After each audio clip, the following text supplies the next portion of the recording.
This is Identity at the Center. If it has anything to do with IAM, this is the go-to podcast. Now your hosts, Jim McDonald and Jeff Stedman. Welcome to the Identity at the Center podcast. I'm Jeff, and that's Jim. Hey, Jim. Hey, Jeff. How are you? Oh, not so bad. Yourself? Good. Earlier today, I joined an annual or a quarterly meeting for the 1414 Venture Group. Some of the folks that we had on the podcast in the past, Jackie Schoback and Howard Hall, and kind of got into, my perspective on this, the expanding scope of the identity industry, right? We're going from kind of the traditional towers of authentication, authorization, access management, identity governance, even customer IAM, I would say more fits into that. It's been around for so long.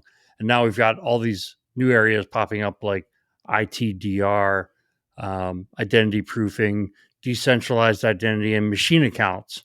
And so I just kind of expanded on those. And I said, look, there's a lot of activity going on in these spaces.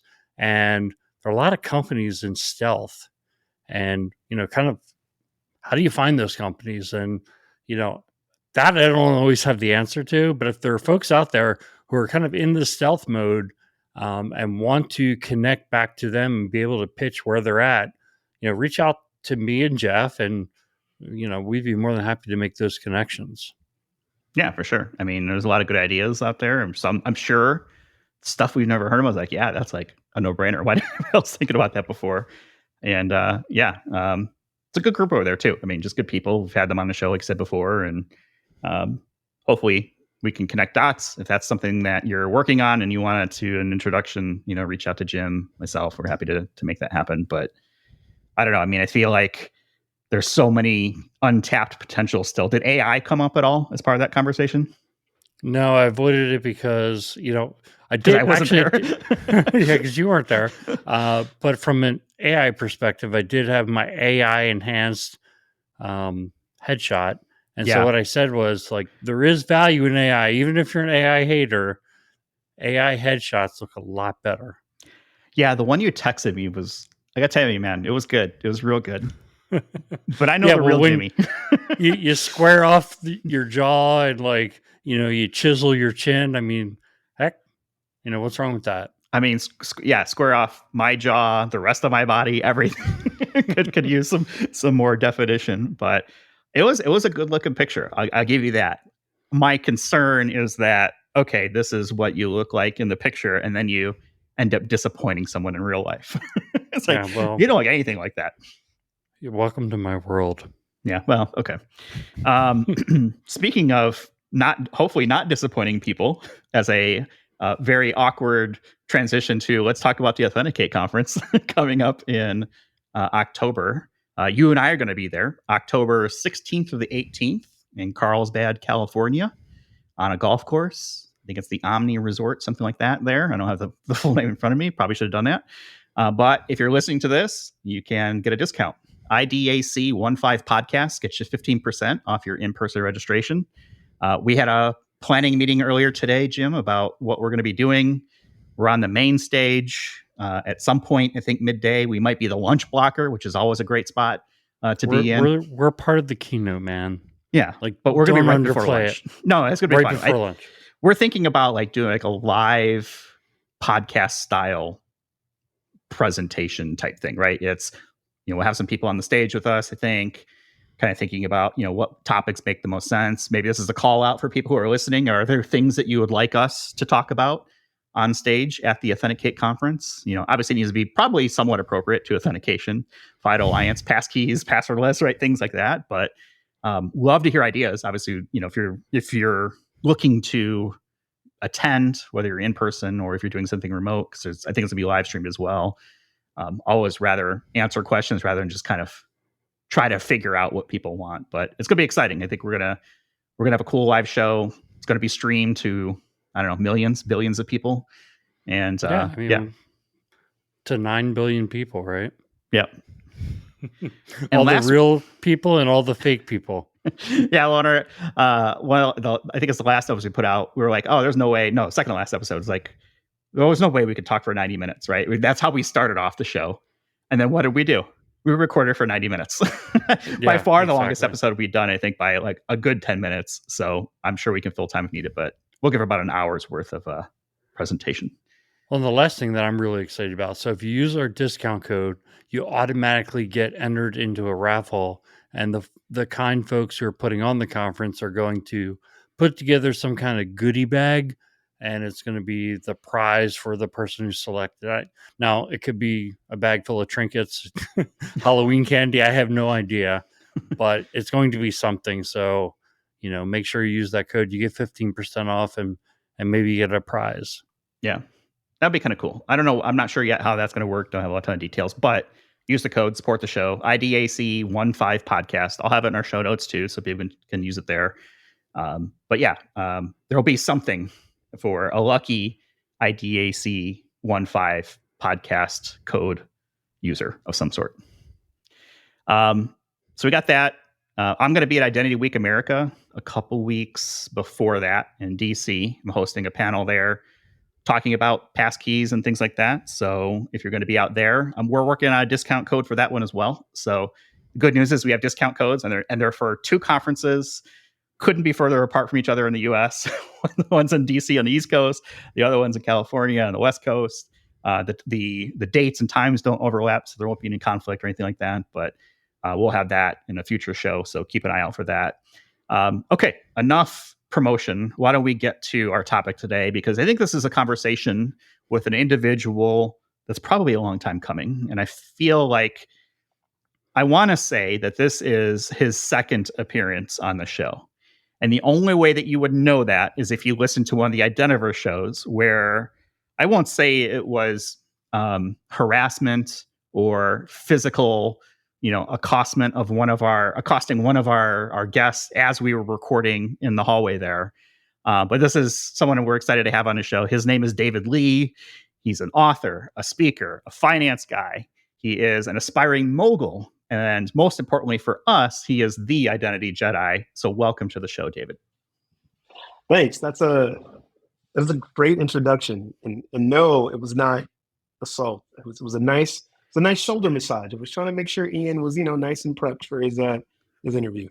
Yeah. Well, Ian's good people, and we took it in stride. But great to have you on here. I think for people who don't know who you are, you've put out a lot of content. You've got YouTube channel. You've got a whole bunch of stuff that you work on. But hey, this is, I guess we'll call it officially, the first time we've actually got to sit and talk with you. We want to find out identity origin stories. How did you get into the world of identity? Is it something that you chose, or did it choose you? Yeah. So great question. Because I love to ask this to people as well. So it chose me. And how it started was I came out of college, wanted to be like just the best software engineer ever. And so I started working for federal contracting for the government. And so my first contract, it was pretty cool. I was doing some J2EE stuff. That's how old I am. And then I got onto another project, and it was like, hey, like we're going to build this system where people are going to you have to manage access, and you have to create a way for people to request the access. And it sounded like so super cool and in depth. And I'm thinking, oh man, I'm going to get a chance to build like something really cool. So I come in there day one, and I'm all ready to go. Right. I'm fresh up on Java and how we can do this and the latest things that we can do. We got like these swing applets and all the stuff that we can build. Like I am super geeked, and like the architect's just looking at me. He's like, okay, oh yeah, that's pretty cool. I was like, hey man, check this out. Like because the first week back then it took forever to get your access. So I'm building prototypes, all this stuff or whatever. And he's like, that's great. So he comes in and he takes like these two big books, these Sun IDM training books, drops them on my desk and goes, read through there. I'll teach you how to install it. That's the product we're working on. We got to get this up and deployed in the next 60 days. Oh, by the way, I'm going on vacation for 2 weeks. I expect you to have this figured out by the time I get back. Welcome to the project, kid, and walked out. And I'm like, huh? And that's literally how I came into identity. I had no clue what it was. So I started installing some identity manager, going through it, figuring out. And the more I'm playing with this thing, I'm like, I don't need to code anything. Like it's kind of all there. And so I'm digging into this language, figuring out what it is. And I'm the type of person that once I'm working with something, I need to understand everything about it to really understand why it works. And the analogy I like to use is like, if you give me a hammer, I want to go look at the tool set because I want to understand like what does this hammer relate to everything else that's in there. Okay, well, this is why I use this instead of a screwdriver. And so that just put me down a rabbit hole. I got really good at some ITDM, understanding roles, provisioning, what LDAPs were, what access was, what access management, what certificate authorities were, and just yada, yada, yada, yada, on and on and on. And I've been doing it ever since. So it chose me, and I'm kind of glad it did. I kind of like the idea of like this trial by fire that you got, right? This guy shows up, he's got books, drops on your desk, like, I'm out of here. Peace. See you in like, in a couple weeks. Welcome to the Jungle plays in the background. And you're like, all right, well, I guess I got to get to this, right? I feel like this is like a movie scene that can like come together. And now you've got this thing called the IAM Jedi. Tell me about the Identity Jedi. Like, what is this?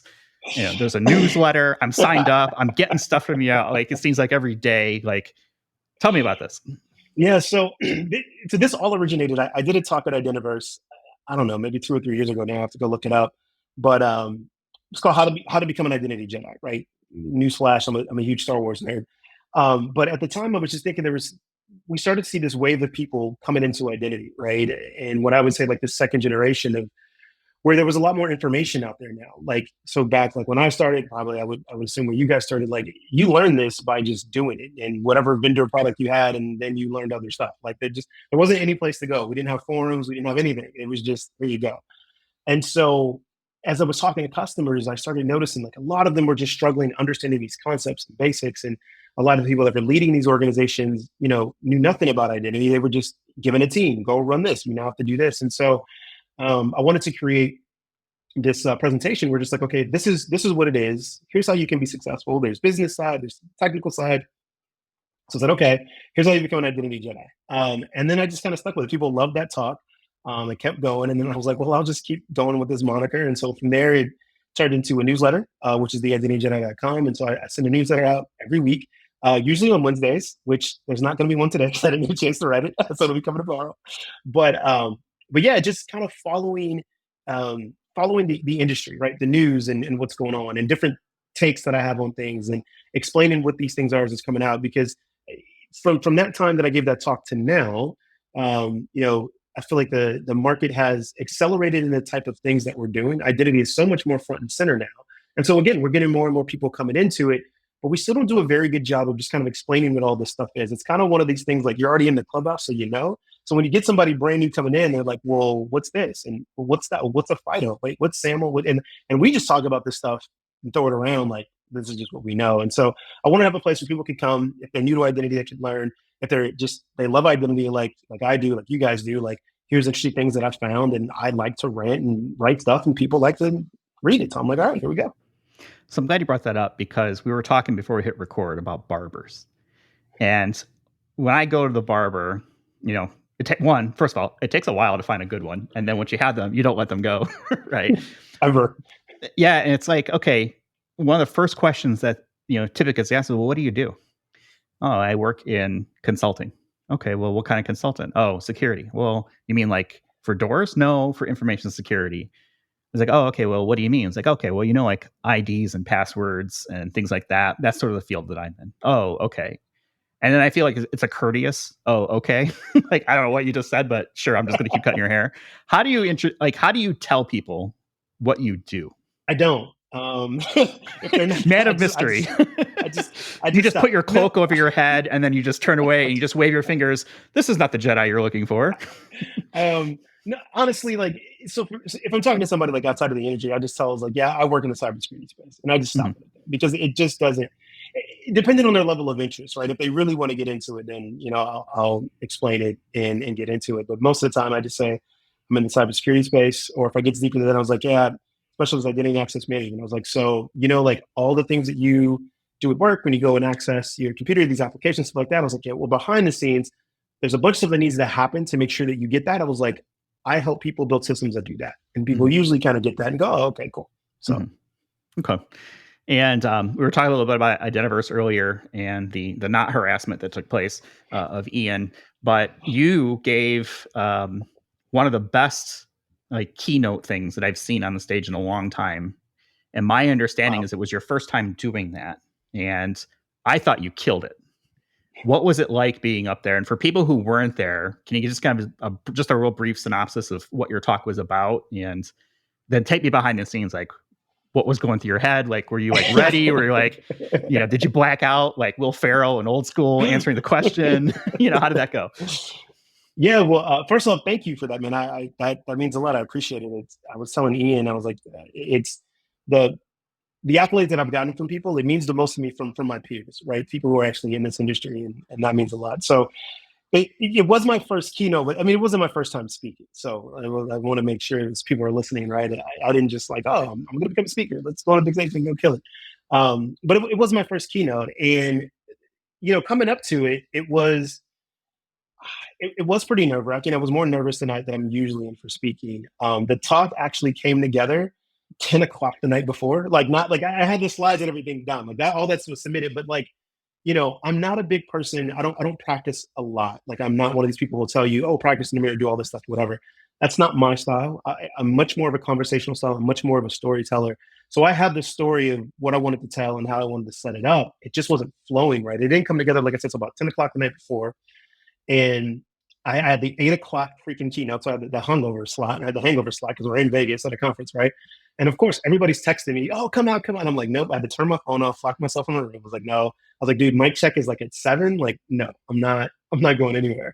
So I get up that morning, go to mic check, and like once I kind of submitted the final like notes the night before, I felt better about it. I was kind of walking through it on my phone back in the green room and just kind of taking everything in. And then it's funny, like a week before I was talking to Ian about like when I do give talk, I do black out. It doesn't like I couldn't tell you what happened on stage. I can tell you what I talked about because I know the talk, but I couldn't tell you like what happened on stage. Like as soon as Andy said it and like they kind of raised up the lights and I walked out, like that's it. That's all.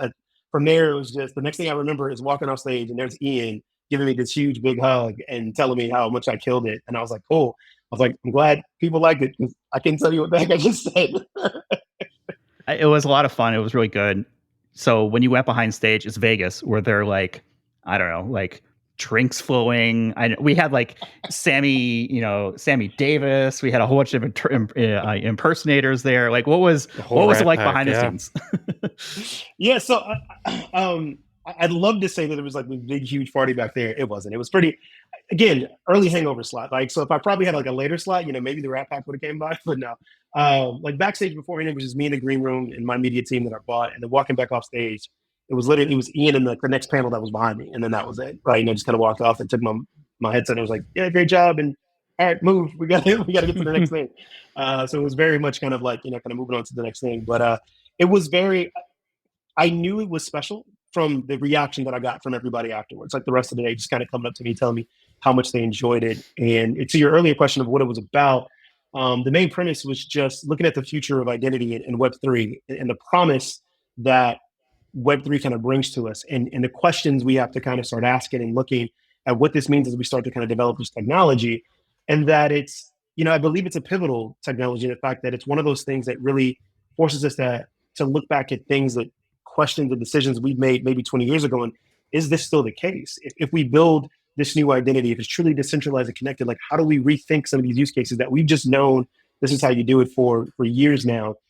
And some of the implications that it has, right? I touched on, what this means as we look at this technology. We're already starting to see some of it roll out, a digital driver's license, and then how it affects it. We've kind of created this technology curve, and access to it has kind of risen with it. Like we do a lot of the technology that's talked about, especially around decentralized identity, is built around, like Apple iPhones and Samsung phones and these things. These things are expensive. These are $1,000, phones, right? And we count ourselves very privileged in the fact that, we can afford these, but the average person can. And so if we're looking to build a new kind of wave of this Web3 identity and make this stuff more accessible, we also have to think about what kind of barriers of entry are we creating there, right? Yes, it's not like I love my iPhone. I will never leave. I can live through this thing, right? I love it, right?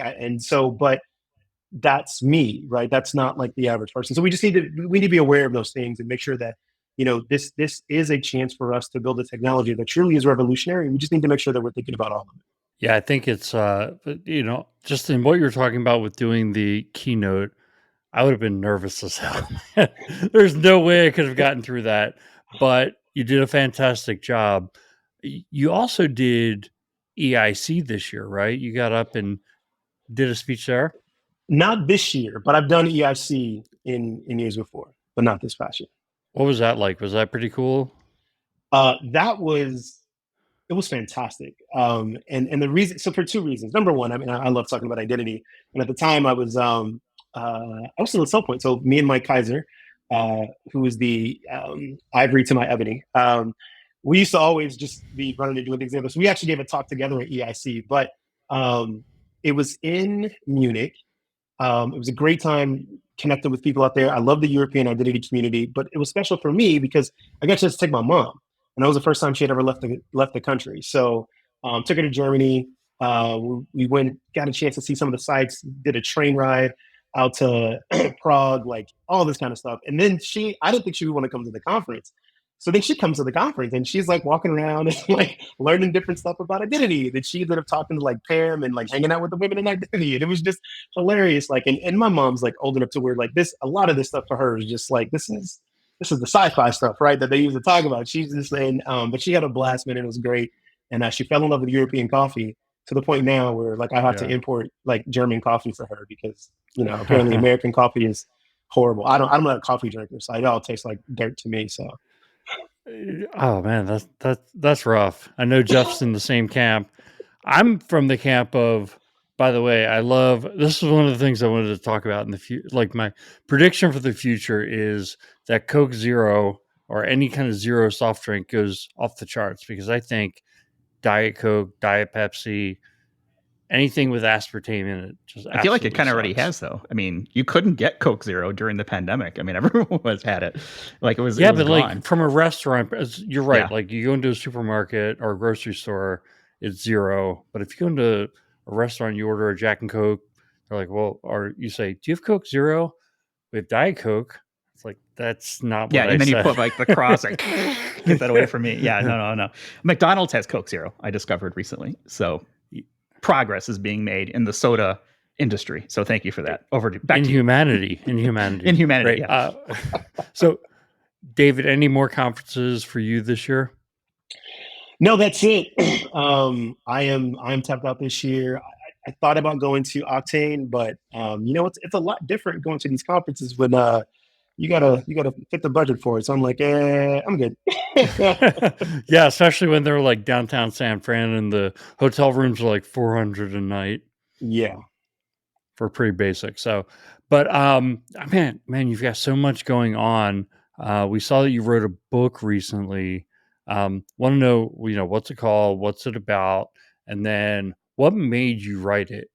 Because that's a lot of work. Okay. So the name of the book is The Only One in the Room, The Unwritten Rules of Being Black in Tech. And what made me write it, I'll give you, I'll do the short story of it because it's a pretty long story. But I decided to write it right after I left Amazon.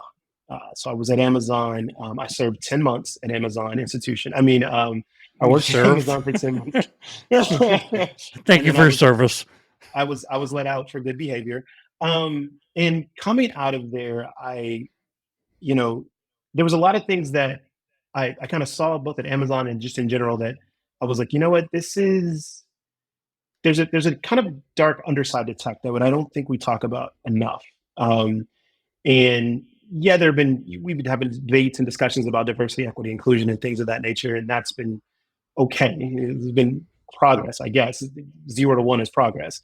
I'd like to see more, but it just kind of hit me coming after that I was like, hey, this is I think this is something that I really want to talk about. And I looked at like my experience and what my career had been like and the things that I had learned. And for me, this journey that I've been on, I grew up in Los Angeles, just outside of Los Angeles, and I kind of went to school in the inland Empire suburbs. But at the time that I grew up, statistics, for people of my age group, like as a Black male, I was supposed to be dead or in jail by the age of 17.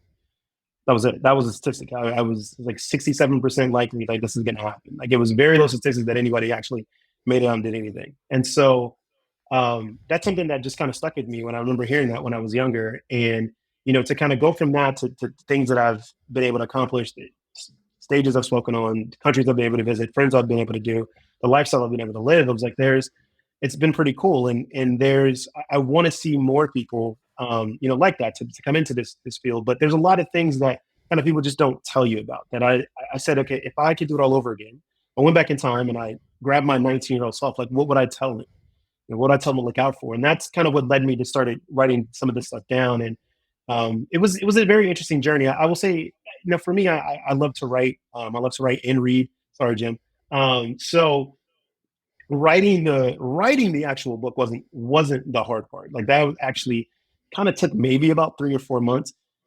The whole process took me about 3 years. And a lot of that was just mental. Like, oh, I'm going to write a book. Like, what are people going to think? Like, I mean, I'm not some super famous guy like this guy writing a book. And then, like, the title and the subject, I'm like, oh man, people are going to get all crazy. I'm like, but I'm a type of person, I'm very like, I'm always upfront about everything. Let's if there's a problem, let's go tackle it together. And I think part of the problem why this thing still exists and we deal with a lot of these issues because we don't want to talk about it and we want to kind of, tiptoe around it. And like, yeah, we want to be cognizant of everybody's feelings, but like, you've got to talk about things and put it on the open, otherwise they'll never change. And so it was fighting a lot of that, just kind of like, man, I don't know. And I've got all kinds of friends, multicultural all over the place. And so I knew that this book could could inspire a lot of people, which it has done. And I've loved the support I've gotten from that. But I also wanted to be very clear that I didn't want to write it in like to make anybody else feel bad or hurt anybody's feelings or piss anybody off. But I had to get to the point where I was like, but that's okay because I'm talking to a specific person. And so just in how I crafted the writing and the stories that I was telling and making sure the story was coming across, that really kind of took a while, a lot in the editing process. And then just kind of getting through, imposter syndrome and like, do I really want to do this? Finally just said, you know what, I've done everything else. Why not? Let's see what happens. Yeah. And I mean, it seems like you wrote something about your lived experience. I think it's one of those things, you're probably the most qualified person in the world when you're writing about your own lived experience, right? Yeah. Question for you. Who should read the book? Come on, I'm an author. Everybody should read the book. The book is for everyone. But specifically, right? The marketing term coming up, right? The avatar that I created this book for. All my marketers out there will love that. The ICP, if you will. But I literally wrote this as a love letter in all sense of the word to a young, Black professional looking to get into the technical space. Like somebody who's just now coming out of college or maybe get into college and saying, hey, I kind of want to get into tech, but I don't know because I don't really see a lot of people that look like me, which that is a very real thing. Like, and that applies to anybody. Like if anybody looks at something and you don't see anything that you can relate to, it makes it even harder for you to think that you can do that. And so specifically, that's who I aimed it at. Like, hey, like this is what I've learned and this is what I've seen in using things, right? So that specifically is who I wrote it for. But in that case, a lot of the things that I talk about, the stories that I tell, like I got a lot of feedback from people. Like, yeah, this can apply to anything. I was like, yeah, I know, right? There's the secret to a lot of this stuff is, hey, when you really look at it, we're all the same and we kind of want the same things. It's like we just have to get outside of ourselves for just enough to realize that, hey, when we get past everything else and we just connect on a human-to-human basis, wow, like a lot of this stuff applies to all of us. But there's a lot of things that just aren't spoken there. So short story is, I would say young Black professional looking to get into tech, it's for them. But outside of that, anybody could take something from that and read it. And I would encourage like either managers or executives who are looking at it and say, hey, we're struggling with diversity here, to read it and understand, like, again, this is one person's viewpoint, but it kind of gives you some kind of purview into like, okay, maybe this is why maybe some of my Black employees, maybe they feel this way. Okay, maybe we can start working with our DII to start addressing some of these things and see if we can make this easier. So in that case, that's what I would say. I would say anybody read it. If you've just been curious and want to understand it, I think it's a great one, but yeah. We want to pick your brain. We have David Lee, Identity Jedi, and heck, we all love Star Trek. So makes sense. Dude. That's our subscribers should I just canceled subscription. I mean, don't disconnect them. I might hang up myself and I'm the host. I'm trying to be funny. All right. Anyway, so ITDR, we know you're hot on that. Explain what is ITDR and what excites you about it. All right. So Star Wars, first of all, because come on now, we got to make sure we correct that. Here come the Trekkies. Anyway, but ITDR, Identity Threat Detection and Response. I am hugely hot and excited about this. And there's the main reason why is that when you break down what that means, right? So identity threat detection and response. Okay, so it's this growing kind of market space of looking at threats that apply to identities and how do we detect those threats and respond to it.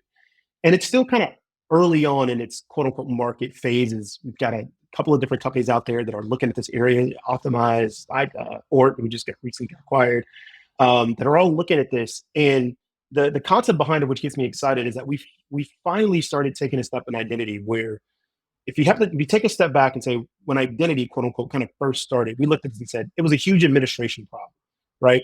Administrators were screaming, listen, I can't tell you how many accounts I create. I just don't create the accounts. I don't know where they are. I don't know who has access. What are you talking about? I don't know.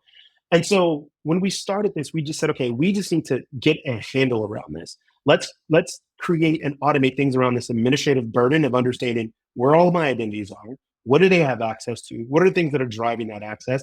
And how do we manage this process of making sure we understand how we're giving access to everybody and what that does? That's been the last 15 years. Great. We've done that. Cool. But we also wanted to start saying, hey, identity is part of security, and that we've given talks like if we look at the kill chain, if identity access management control was involved, then a lot of these security breaches would have been stopped. We could have prevented them. But this whole time, identity has just kind of been on the background. It's like, hey, we're just this administrative thing. We're not actively in the fight. We're just like, hey, well, we did everything we're supposed to do and set it up the right way. And after that, we're out of it. ITDR kind of moves identity more towards that security operations standpoint. It's like, okay, great. Well, here are these threats that are coming in. And so what do we do with that? We can see that, okay, out of your 100 users, 67 of them don't have MFA configured. And we know how important MFA is. Okay, so what do we do about that? Or we're detecting things that are like maybe misconfiguration in your AWS environments. Okay, these persons shouldn't have this much access. What do we do about that? And more specifically, what I would like to see is this, as this kind of continues to go, is what are we seeing around the threat and identity? Like, just like security thinks about, okay, I've got to pretend like whatever I did, nothing worked. How do I stop you from getting it? How do I prevent that 0 day when you break into an application from spreading? How do I protect that? The same thing we have to do with identity. Okay, so day one it starts, we've put everything in place, but let's say something didn't work the right way. Some guy did get in and now they want to go and get access to the admin account and start creating things. What do we do to make sure that doesn't happen? And that to me is a much more active conversation and involvement. We've got all this great data in context within identity systems, and we have all these controls that we can now start to automate and make sure they're a part of it. Because if you look at it, just something as simple as taking your IAM system, right? So I'll be very clear. Let's look like your SSO system. So you got everything set up for SSO. Let's connect that to your IGA system and say, okay, we know how we're going to provision things and what they need to be, and we have a separation of duties and policies. Great, and that matches with our SSO. Now tie that with your IGA system, your PAM system, for when somebody wants to go get access to a privileged access account. If all three of those are talking and connected, then at any given time, if anything gets out of whack, the three of those are kind of working in conjunction to make sure that doesn't happen. That's really just, if you look at the core of it, that's ITDR, right? Okay, like here's how we're going to apply these things to make sure we're responding to the threats. So that to me, and I've always wanted identity to have a much more active say in security conversations. And so that's what excites me about it. It's the type of conversations and what you're bringing to identity teams. And as they're now talking to security teams and saying, hey, we're sending you not only telemetry data, but there's things that we're seeing that we can start doing. How can we work with you as you guys are, tracking down incidents and you're stopping things from coming in? Let's make sure we're sharing with you how that's connected to an identity, right? So if somebody gets breached and gets to the server, hey, we can tell you, here's everybody that has access to the server, here's how they have access, it's these groups, and here's how they're provisioned. Hey, no problem. We can do responses on our side to make sure that, hey, even though we didn't stop them getting in and they got to the AWS server, like we can really quickly mitigate like how far they can get. So I feel like, and tell me if this is fair, but I've said this before in previous episodes, that I feel like ITDR is sort of UEBA, this user behavior analysis, user and entity behavior analysis of like a decade ago. And is that fair? And two, why do you think that is? Is it because we have more maturity when it comes to identity within enterprises where now that data is actually available and now we can actually do stuff with it? So I would say it's the only thing I would differ with you, I would say it's the concept of what we wanted to do with UEBA from a decade ago, right? The whole reason why we wanted to understand activity of the user so we could know and have a better understanding of, okay, here's this access, but like, what are you really doing with it, right? Because with identity so far, we knew how to model the access and say, here you go. Okay, great. You're going to have these things. But what does that mean? What do you do with it? Like, how much do you access this? And when you log into that, how long are you logging in? And so that was what we were trying to do with UVA.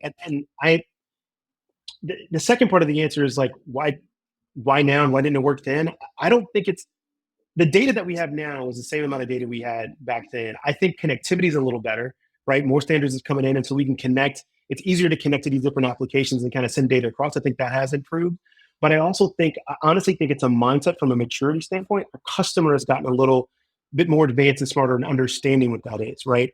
For identity, for the longest time, we were dragging the customer to understand what the value was and kind of getting them there. And all they wanted to do was pass their audits and make sure people could single sign. Like they're like, all right, I'm done, right? They didn't really want to dig in and see the value of all the other things. I think we passed that mark. We're no longer dragging the customer. The customer gets it. They're like, I got it. I understand. Yes, my audits, but like also there's other things that I can be doing here. Okay. And now that they're ready to kind of have those conversations and customers are leading those conversations, now I think that's why it's starting to hit it home a little bit more, right? Because we can kind of use this and say, like, we can actually start putting this into action and doing some things.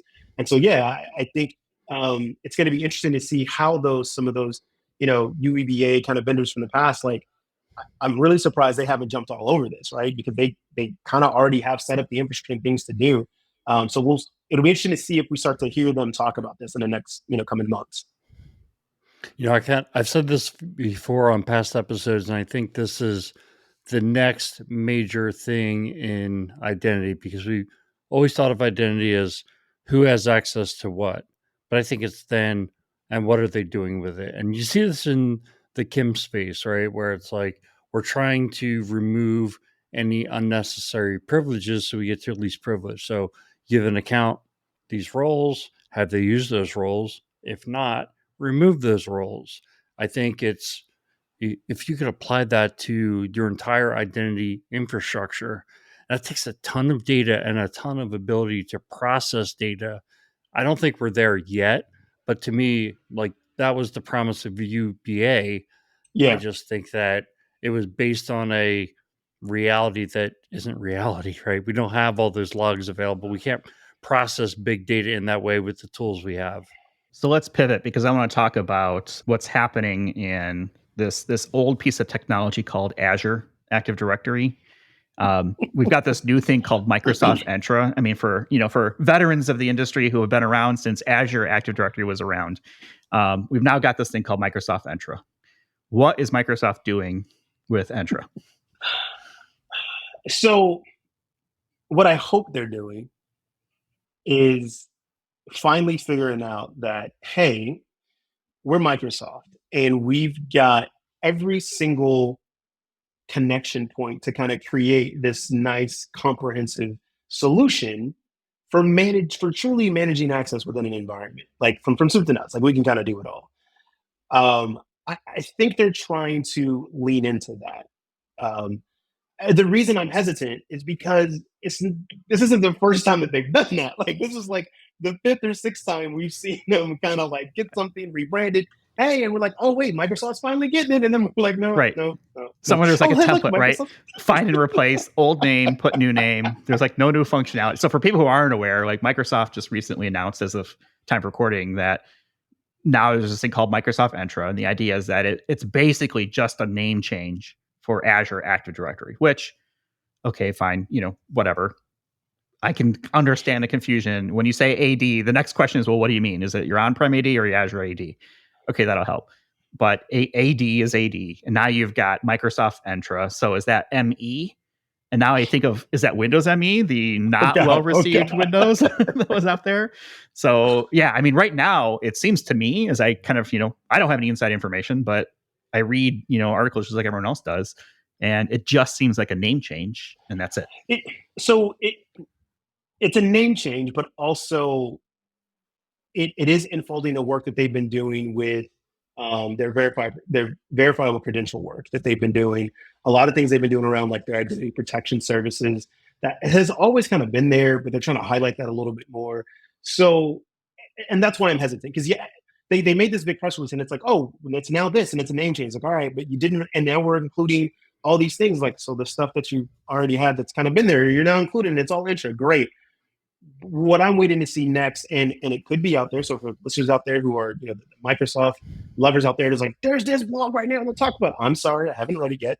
But there could be data out there. What I'm waiting to see from them is like, okay, this is what we see within the Microsoft Entra, you know, network, or whatever they're going to call it. Like, here's how you connect all these dots and make this happen, because they've had it for such a long time, right? So I'm cautiously optimistic that maybe we'll see some of that coming out.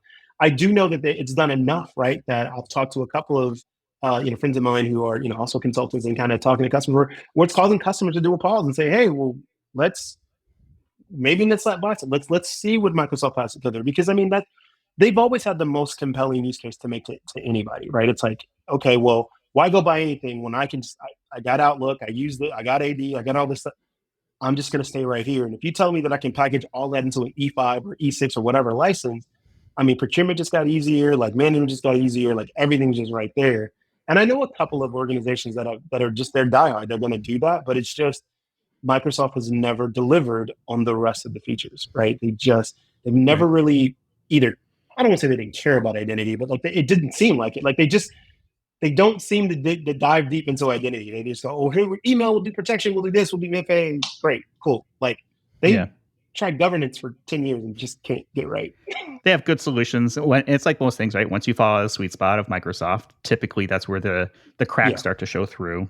And it's a very captive audience. It's the same question that I always get is, well, why would you buy something else?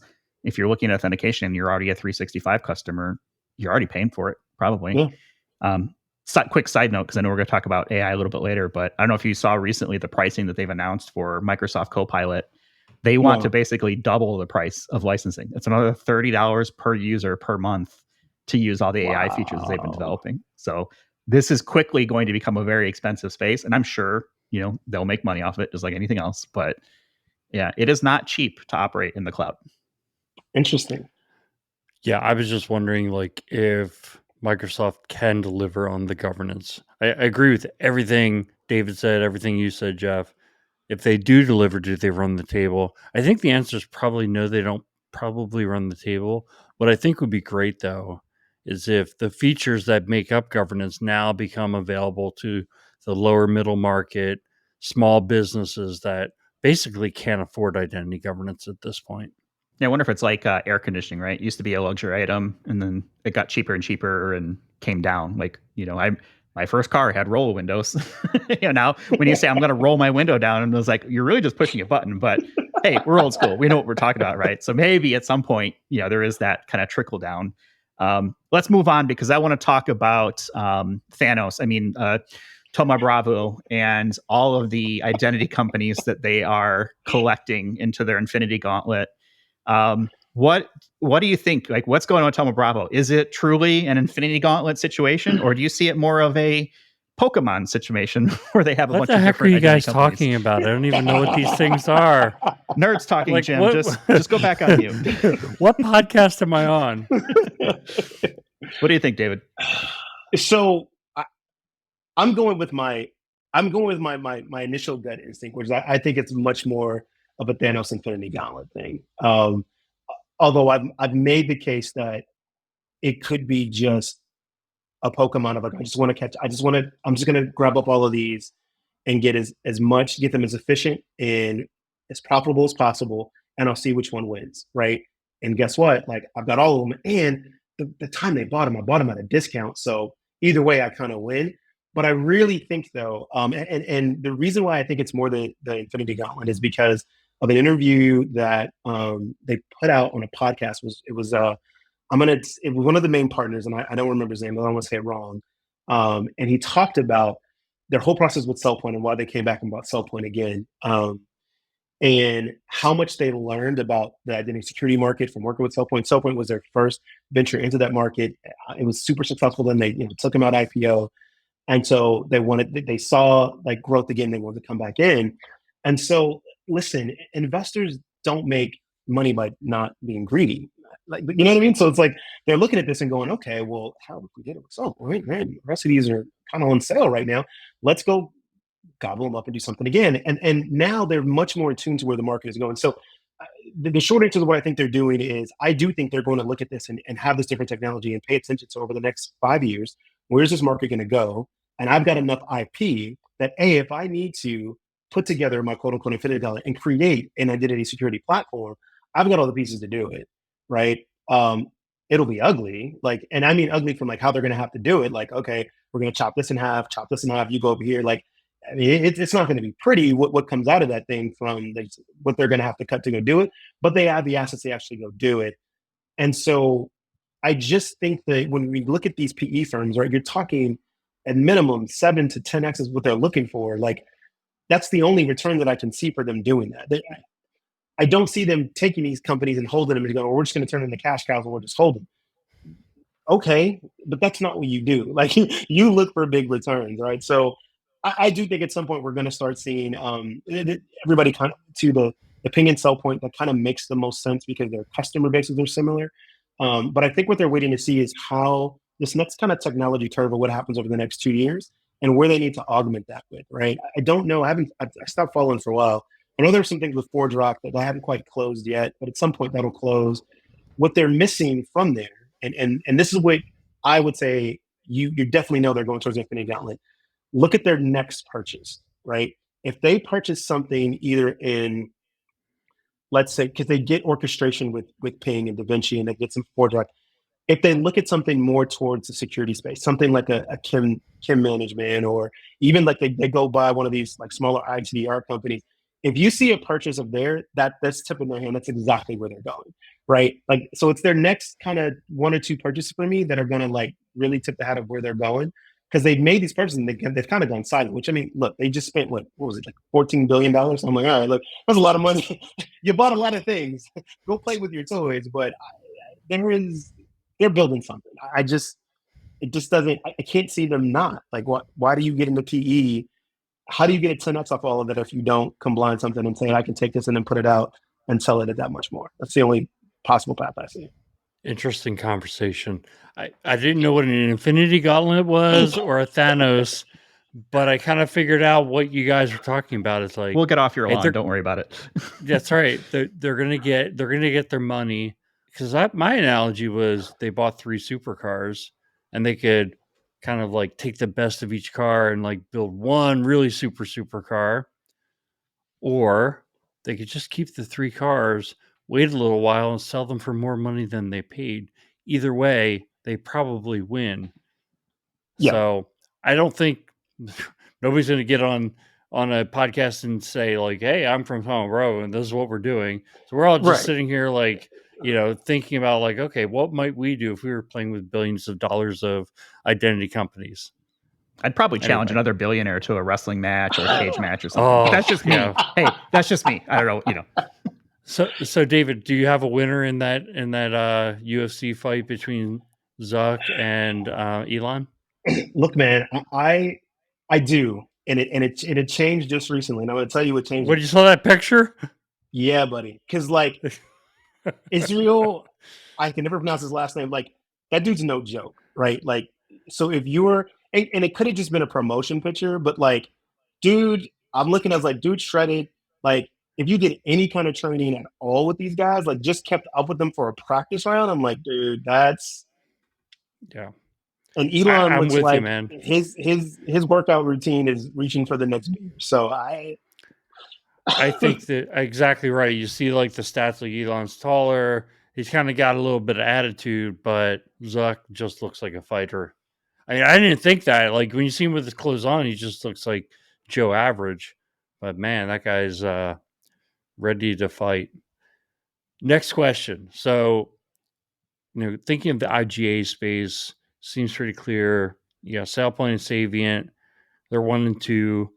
Who in your mind is number 3? And obviously, we had the whole Microsoft conversation, so don't waste your answer by using them. But who do you think might shake it up? So, I don't think there's a clear number 3. I think once after you leave those 2, it comes down to like customer size, preference, and things like that. And there's a number of them that you can look at. What I will say is like who I think has the potential to really shake it up, to be honest, is Okta, and I don't know if they will or not. But they have a chance. Their IGA product it's been interesting. I mean, they announced it like almost 2 years ago now, and I still haven't really seen much from it.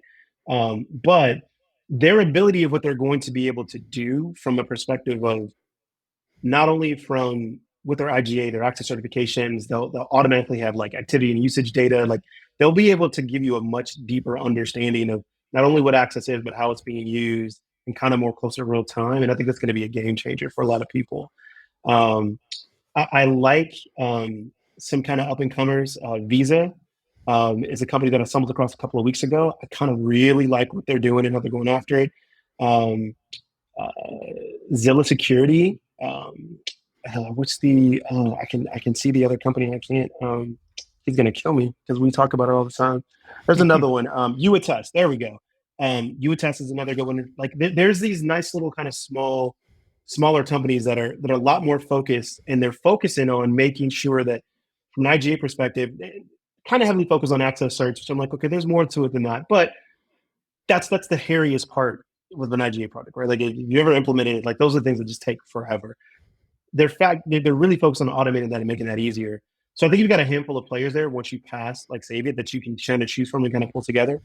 But if I had to put my money on something, I was like, Okta's got the biggest chance to really kind of shake up that market because they can quickly give you kind of like what Gartner kind of calls a converged IAM, right? They've got enough pieces to quickly put that together and get you a good offering for that. And they don't they don't have to do much to get it there, right? Like their IGA product doesn't have to be stellar; it just has to be functional, and they've got everything else there. They're going to make it happen. It's surprising me to see that it just hasn't taken off. So I'm watching that one with kind of bated breath to see how they come out. But that's where I put my money. Yeah, that's a really cool answer, and it's interesting. I was bouncing back to the Cooper & Cole IGA, what do they call it, the Market Compass from last year, and they didn't even list Okta, which I thought, if there was a gap in their list, that's it. Because I agree with you, they've been at the IGA project for a while, and they could really shake up the game. So yeah, I'd like that answer. Last thing, which of these technologies are you the hottest on? Kim, which we talk about as like PAM 2.0 around here, identity verification, or decentralized identity? Decentralized identity by far. Like I think it's got the potential to completely reshape how we look at identity and how we look at identity, how we use it from a day-to-day basis, from workforce, like all the way down to like everyday person. Like it's just got a huge range of impact that it can have. And so to me, it's the one thing that I follow and check up on the most because it's interesting to me. It's really that cool kind of sci-fi thing that, I won't say everybody, but like me, when I would look at technology and stuff like that, we would see these, look at Minority Report, right?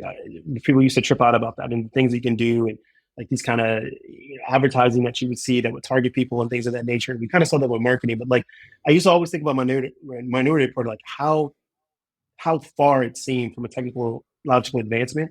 I look at decentralized identity and some of the use cases we're talking about, like, and the fact that we basically walk around with supercomputers in our pocket now, like it has the chance to make like the biggest impacts, right? All the way down to like how we purchase food, how we, get transit. Like you can do all of this stuff and carry your identity with you and really protect it like that.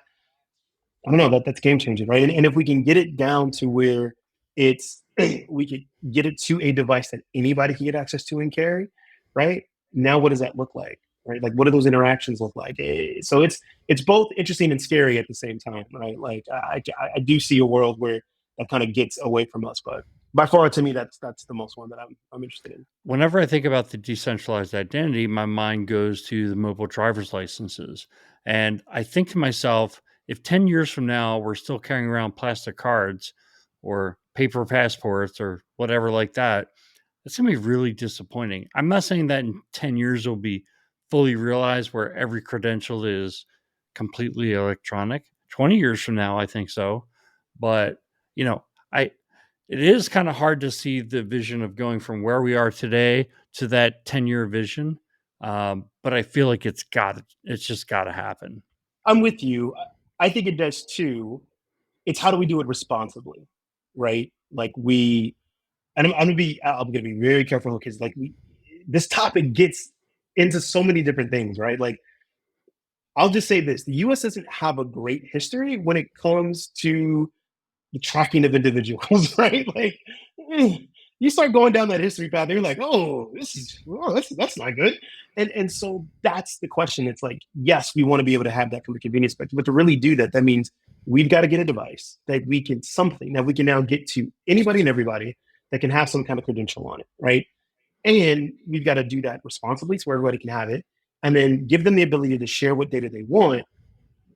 But as we've seen, it's the question of what happens on the other side of that. How much then is other people able to track and use that data? And that's where we got to be really careful, because we've already seen with the whole Facebook Cambridge scandal and everything we've seen over the last decade, when there's no regulation around data, like we will just do stupid things with it because we can, right? And so that's the biggest thing about it. I think that's gonna add to the length of time of what it takes to get there. Is like, how do we do this responsibly? We want people to have it, and yes, it makes it not only convenient, but in ways more efficient, and it's sometimes like safer, right? And that's awesome. But how do we make sure we do that responsibly? How do we think about the things, just lessons that we've already learned, right? I always go back to Jurassic Park and Ian Malcolm, right? Like we all suffer that same thing.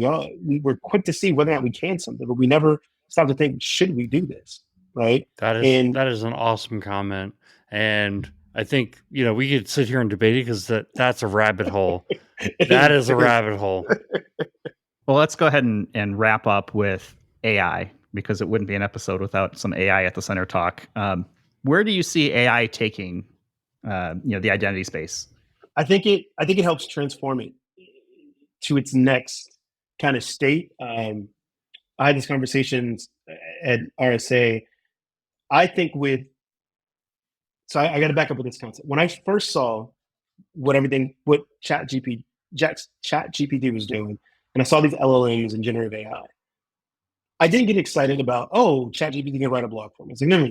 What this tells me is that the underlying components of it, right, to be able to build the data sets, to train models, have gotten to a point where you can actually develop applications on top of it quickly. I was like, that means we've made a huge progression there. That's awesome.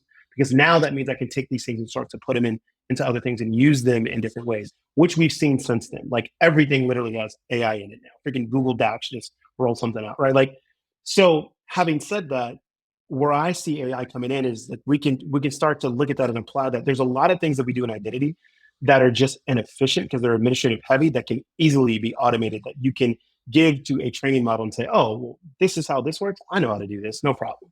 Take it there. So what I see is things like access reviews. I see access reviews being a thing of the past.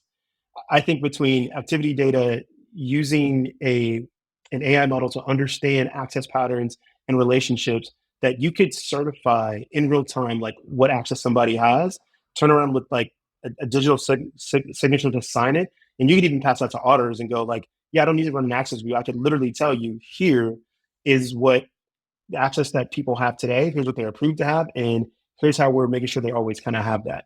And so I think there's going to be certain things like that just get completely wiped out. Like you no longer need to do them. So that's what I look at for AI as we start to look at this and learn and understand more about the data and what we can do with the data and build these models. I see things like that just kind of completely transforming those features and making them something that is not, it's an afterthought. It's like, oh, it's just kind of something we do. Yeah, I agree with that. I mean, it's exciting to see the advances. I'm bullish on it, but we've got to make sure that we do it right. And, we've talked about like the statement, I remember who it was, but it's like, now with 50% more AI, right? This identity tool, it's like, okay, well, great, cool. My definition of it changed when we saw things like ChatGPT come out. I was like, wow. And now I use it a lot. I mean, it's a great starting point, but it also lies a lot. It hallucinates whatever term you want to use for providing, not factual data, right?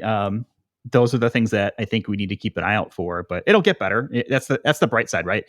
This is the worst that it will ever be, and it's pretty darn good.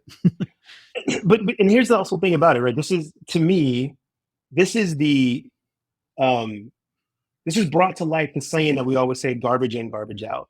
You're literally seeing it, right? So people complain about, oh, it does this or whatever. It's like, it's trained on this. Like, it's only going to come up with the data that you give it. So if you want to complain, oh, it's biased because data's biased. Oh, it's this because it's the data you gave it. Like it's not going to magically make things better. It's just when you look at machine learning in general, it's like it can consume mass amounts of data faster than the human brain can. That's the whole purpose. Great. All right, cool. Do all this for me and then show me the patterns, right?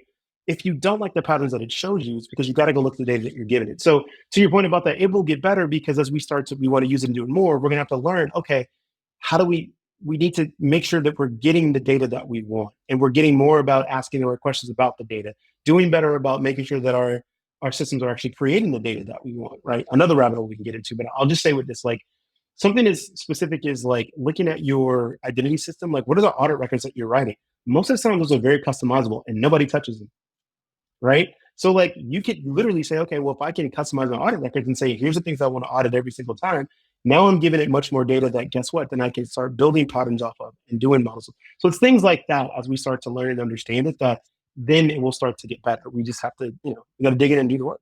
All right. Well, we've got David Lee, the Identity Jedi, so we're going to end on a lightsaber note. So what I want to understand from you, David, is what color is your Identity Jedi lightsaber? Okay. So. And I hope it's not the same as mine. We'll find out. Mine is white. And I got to get the story of why it's white. This is for all the Star Wars nerds. So Jim, you're not going to like this. I'm sorry.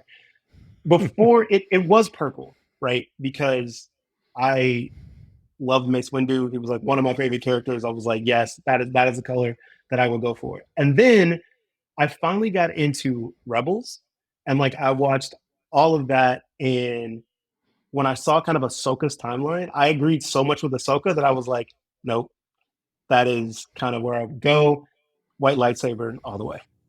All right. So white is kind of traditionally seen as like purity, peace, positivity, neutrality, kind of that gray Jedi potential, right? I think more on the side of, not seeking conflict, right? That kind of thing. So I'm surprised that you said white because I thought for sure it would be the same because mine is definitely purple. I am a gray Jedi, like through and through. I will pull from the light side, the dark side. It doesn't matter. I'm going at it. Whatever I need to do to get the job done. Not seeking it out. So I'm not, that side of it. But definitely, yeah, Mace Windu. And then, of course, Samuel L. Jackson. I mean, come on, man. Yeah. That's the way to go. Jim, what's your color of lightsaber? What color was Yoda? Yoda was green, I think. Green, yeah. Yeah. Is that on? Yeah. Green. Yeah, it's a growth, safety, harmony. I've got a little list cheat sheet. I like Jim. Yoda. Yep. Well, so here's the question I had because I saw someone wearing a T-shirt, and there's that animal or person that looks like a baby Yoda. Yeah. Is that baby Yoda? It's Grogu. No. Grogu. Yeah. Is that the same person? It's the same race or creature or whatever species. That's what I was looking for. Yeah. Is that a Jedi? We don't know yet. Yeah. Oh. They're definitely force sensitive. The midichlorians are going crazy on that kid. Poor Jim. I don't know. Jim doesn't even know what questions to ask. He's like, well, just pick a color. Like, what was Picard again? He just makes it so. That's all he does. I gotta go Yoda. I go green. All right. Growth, safety, harmony. All right. Yeah. All right. This has been a fun conversation. David, thank you so much for joining us. We're gonna have a whole bunch of links in our show notes, for you, for people to connect with you on LinkedIn. We'll have a link to your book, which just came out a month ago, which is very exciting. Good times. Yeah. The Only One in the Room, The Unwritten Rules of Being Black in Tech. So definitely check that out. And of course, the Identity Jedi website. Sign up for the newsletter. It's cool. I dig it. I like the style. It's totally up my speed. So well done. Congratulations. Hopefully you'll come back and join us. Hopefully we will have you, come live on a show when next time we're at a conference together or something like that. Yeah. And maybe Ian will, assault you while you're on the microphone next time, just to make it even. Make it fair. Yeah, exactly. Well, that's fair. Balance to the force, right? All that kind of good stuff. All right, enough Star Wars stuff. We're going to leave it there for this week. Don't forget to check out our discount code for Authenticate, IDAC15 podcast. Get you 15% off. Hopefully we'll see a lot of people at Authenticate, Friendly Faces. Hopefully see a lot of people Friendly Faces at Identity Week America also coming up. And we're on the web, identitythecenter.com. On Twitter, IDAC Podcast. Mastodon, IDAC Podcast at infosec.exchange. Still hate the names and the way that works, but whatever. Connect with us on LinkedIn, looking for ideas for show notes, for future shows, questions, right? Things like that. And connect with David. What I saw today was that David and I have like 180 contacts in common. So yeah, you had me beat by almost double. I think I have like 111 or something like that. So we know a lot of the same people, or we accept every invite that comes our way and we don't really filter out whatever it is. One of the two. We'll go in there. Like, subscribe, share with a friend, share with an enemy. Don't care, as long as they're listening. That's all that matters to us. So thanks, David, so much for your time. Jim, thanks for your time. And we'll talk with everyone in the next one. You've been listening to Identity at the Center. We hope you've enjoyed the show. Make sure to like, rate, and review. And we'll be back soon. But in the meantime, hit the website at identityatthecenter.com and find us on Twitter at IDAC Podcast. See you next time on Identity at the Center.